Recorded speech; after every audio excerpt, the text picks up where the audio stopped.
من كان يريد حرث الآخرة نزد له في حرثه ومن كان يريد حرث الدنيا نؤته منها وما له في الآخرة من نصيب.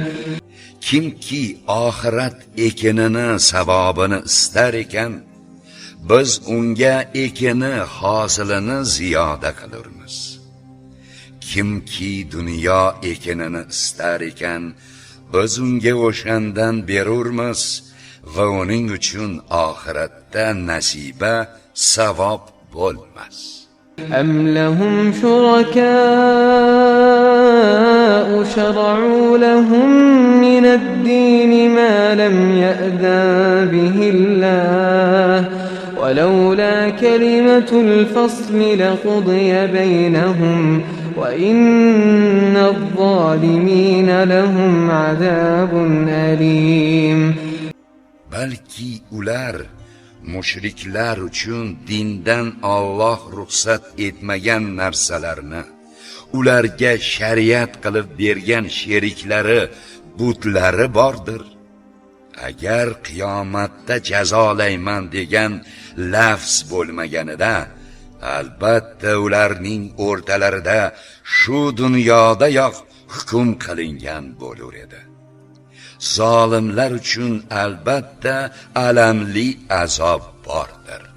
ترى الظالمين مشفقين مما كسبوا وهو واقع بهم والذين آمنوا وعملوا الصالحات في روضات الجنات لهم ما يشاءون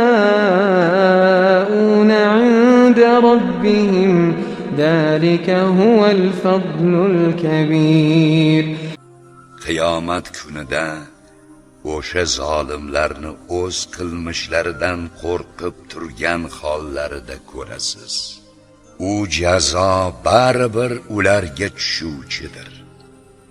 Iymon keltirgan va solih amallarni qilgan zotlar esa jannatlarning bog'larida bo'lishib, ular uchun Parvardigorlari huzurida xohlagan narsalari bordir.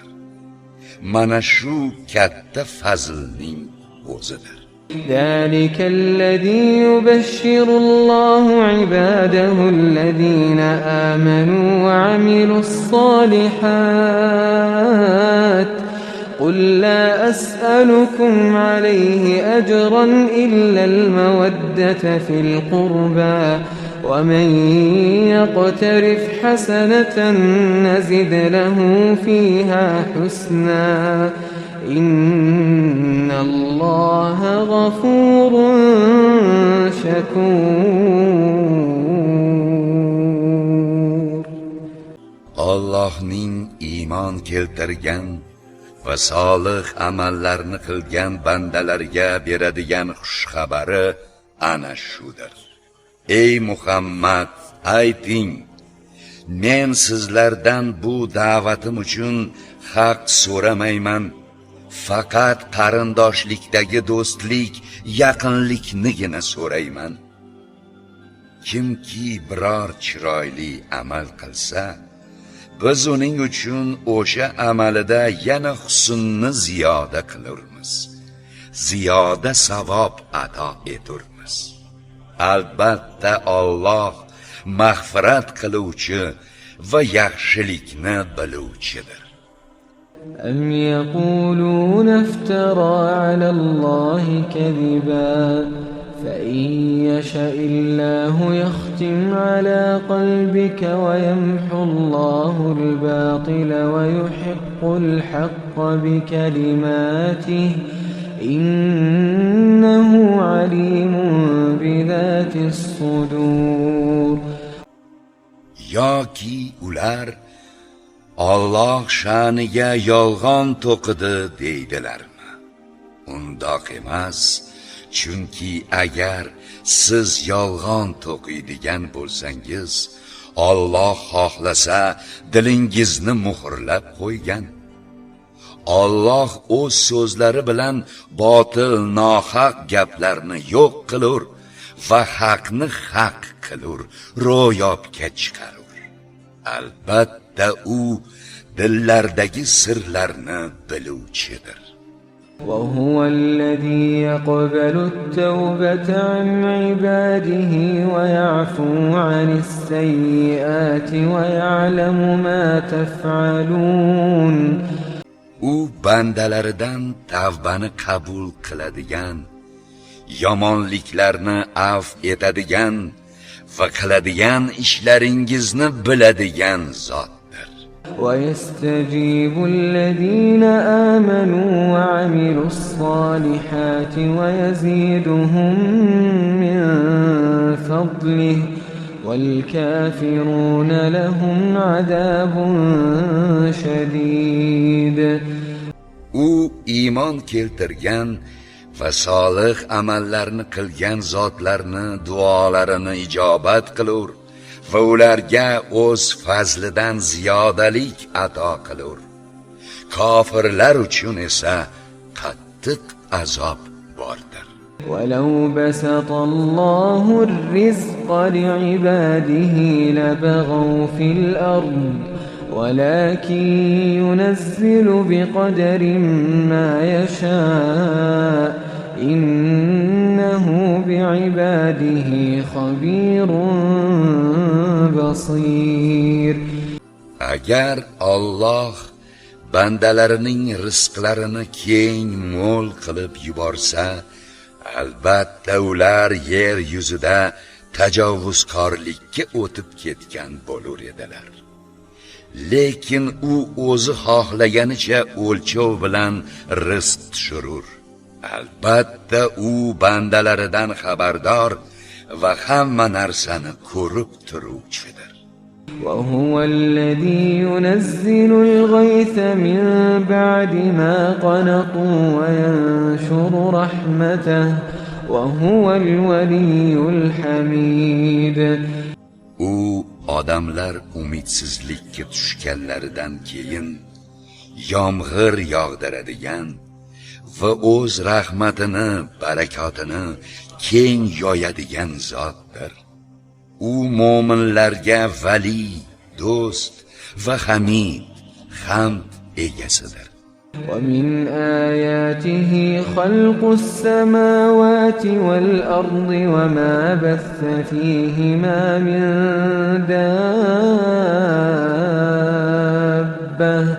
وهو على جمعهم إذا يشاء قدير. Osmonlar va yerning yaratilishi hamda ulardagi Alloh tarqatib yuborgan jonzotlar uning alomatlaridandir. U o'zi xohlagan vaqtida ularni yig'ib olishga qodirdir. وما أصابكم من مصيبة فبما كسبت أيديكم ويعفو عن كثير. Ey insonlar, sizlarga ne musibat yetsa bas, o'z qo'llaringiz qilgan narsa gunoh sabablidir. Yana u ko'p gunohlarni afv etib turur. Aks holda musibat bundan ham ko'p bo'lar edi. وما أنتم بمعجزين في الأرض وما لكم من دون الله من ولي ولا نصير. Sizlar yerda hech kimni ojiz qoldiruvchi emassizlar. Sizlar uchun Allohdan o'zga biror haqiqiy do'st ham, yordamchi ham yo'qdir.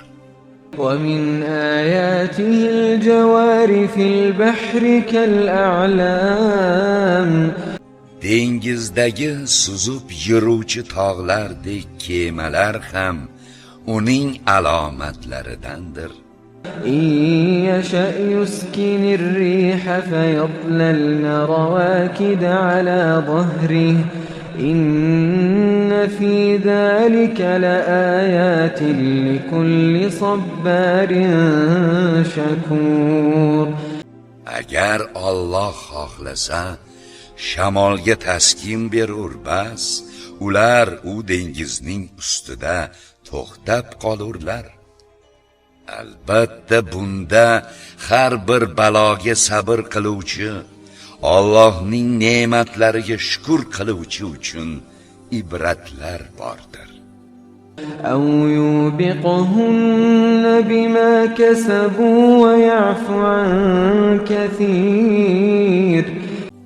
yoki kemadagi odamlarni qilgan gunohlari sababli u kemalarni halok g'arq qilur va ko'plarni halokatdan qutqarib afv etur. ويعلم الذين يجادلون في آياتنا ما لهم من محيص. toki oyatlarimiz xususida tortishadigan kimsalar o'zlari uchun Allohning azobidan qochib qutuladigan joy yo'q ekanini bilib olsinlar.